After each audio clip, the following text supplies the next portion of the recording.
உங்களுக்கு எல்லாம் அந்த ஆளு இப்படி ஒரு துரோகத்தை செய்யலாமா? வெக்க கெட்டு போய் அந்த குடும்பத்துக்கிட்டே நம்மள பத்தி சொல்லிருக்காரு. என்ன தைரியம் வந்து நிக்கிறாங்க பாரு. இவளும் அவர் கல்யாணமானவர்னு தெரிஞ்சும் அவருக்கு 2 புள்ளை வேற பெற்றிருக்கா.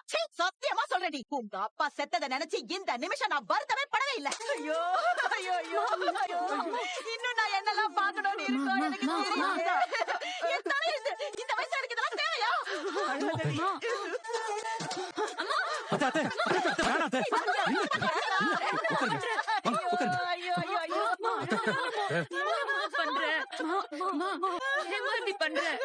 என்ன நீங்க எப்படி பண்றீங்க?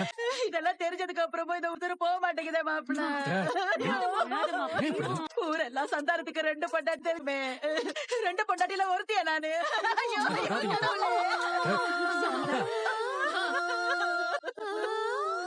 இந்தாமா அந்த பாலையாவது குடிமா. எனக்கு எதுவும் வேணாண்டி. ஏமா இப்படி இருக்க? காலையில இருந்து நீ தண்ணி கூட குடிக்கல. இப்படியே இருந்தா மயக்கம் தாமா வரும். மயக்கம் வந்து விழுந்தாலும் இந்த நினைப்பு என்ன விட்டு போகுதான்னு பாப்போண்டி. அந்த மனுஷன் சொன்ன ஒவ்வொரு வார்த்தையும் வேத வாக்கா நினைச்சு உட்காந்துருந்த பாரு.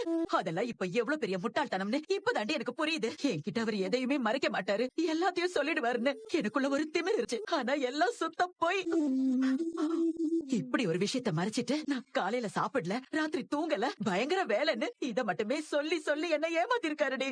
நானும் பைத்தியக்காரி மாதிரி அதை நம்பி இருக்கேன். நீ குழந்தையா இருக்கிறப்ப நான் பக்கத்து வீட்டுல இவரோட தூரத்து சொந்தக்காரர் ஒருத்தர் குடியிருந்தாரு.